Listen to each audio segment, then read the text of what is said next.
Tatlong player na babago at magpapalakas pa ng Hinebra para sa kampanya nila ngayong finals kontra TNT Tropang Giga, kilalanin. At SMC kikilos na sa wakas para sa pagkuha kay Troy. Ito na ang matagal nang inaabangan ng karamihan ng mga PBA fans. So bago nga natin talakayin yan shoutout sa mga solid nating ka-teammate na sila Joe Belurot, Rosauro Orbino, Malyari Mascarinas, Kat Aquino, and Rodelio Aranja. Troy Rosario. This is it. Mukhang ito na ang isa sa pinaka-aabangan na mag-o-offer kay Troy Rosario ngayong unrestricted free agent siya dahil possible after nito doon na natin malalaman kung anong team ang pipiliin itong si Troy Rosario. Okay, start tayo talakayin yung nangyari kamakailan muna. Matatandaan namang napabalita na nagkaroon pala ng 900,000 pesos a month offer ang Blackwater bossing dito, including perks and bonuses for 5 years.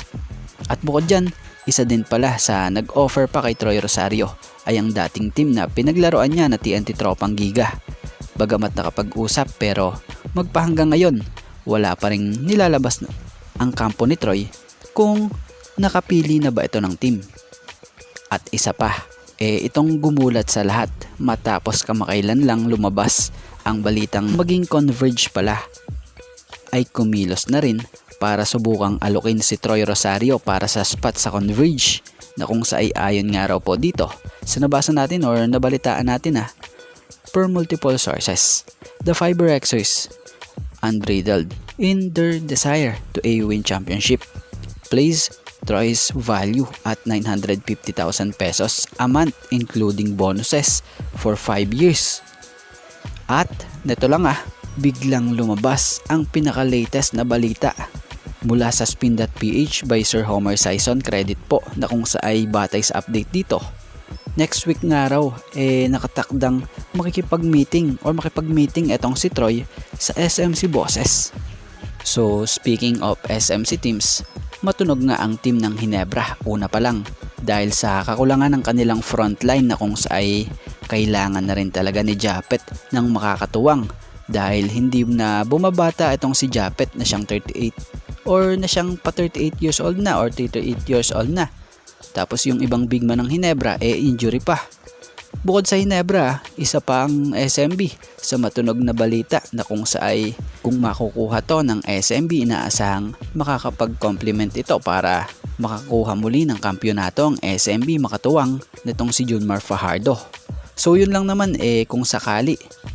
At ayon kay Troy nga, balak nga raw nito bago siya pumirma kung saan man niya gustuhin team, i-message pa rin naman daw niya yung mga team na nakamiting niya bilang pag-sign off. Respect nga rin daw po sa kanila dahil sobrang na-appreciate nga raw po niya lahat ng team na mga nag-offer sa kanya. So dun nga raw sa nararamdaman ni Troy na may value pala raw siya. At yun din yung reason niya kung bakit niya in-explore ang free agency. So abangan na lang natin kung sinong team ang pipiliin niya after makausap niya ang SMC bosses next week.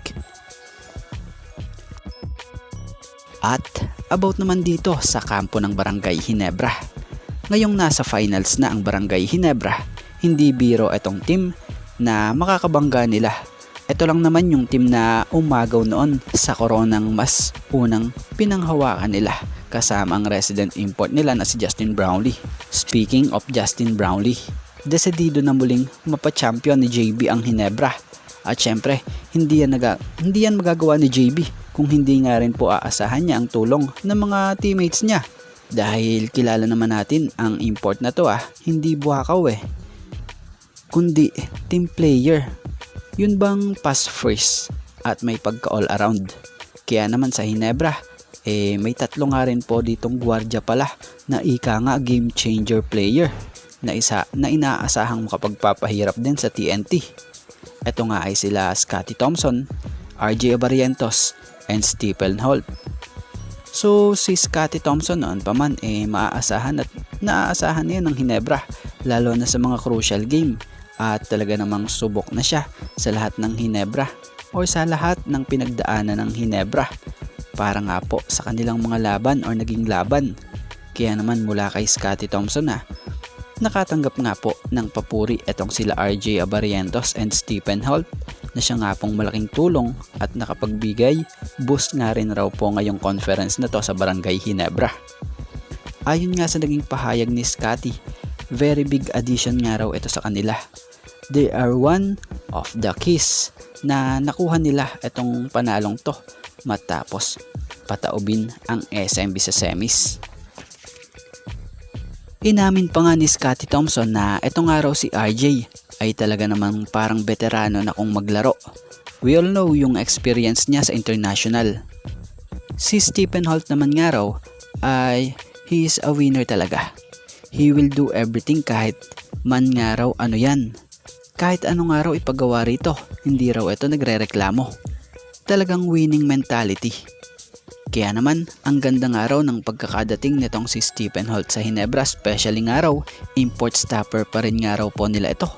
Mapamalaki man nga raw yan or size niya, talagang andon itong si Stephen.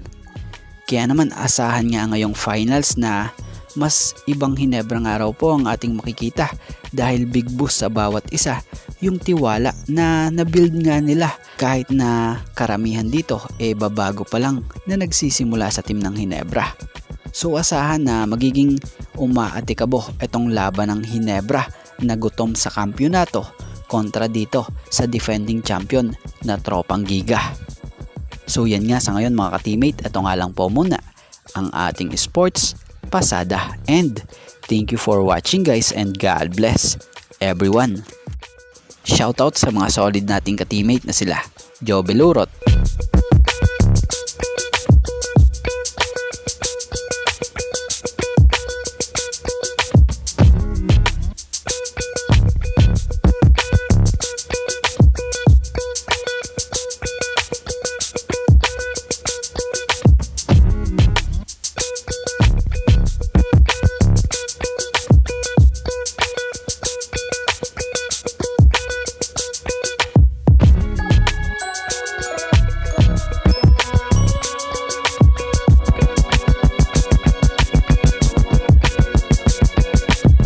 Rosauro Orbino,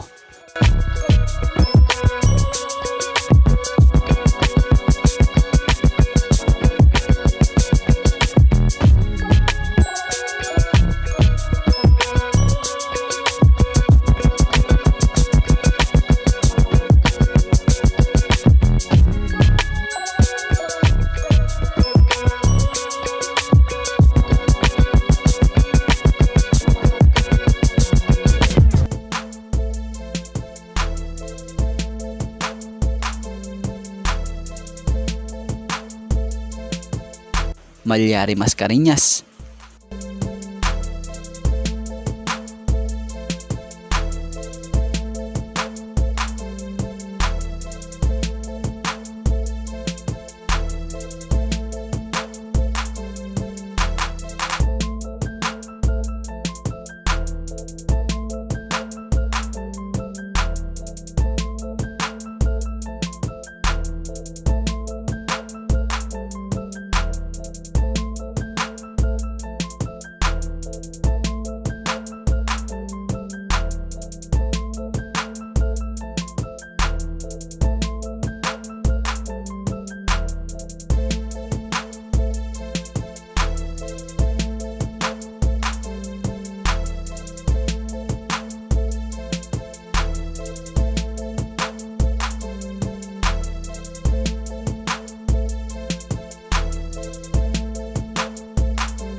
Katz Aquino,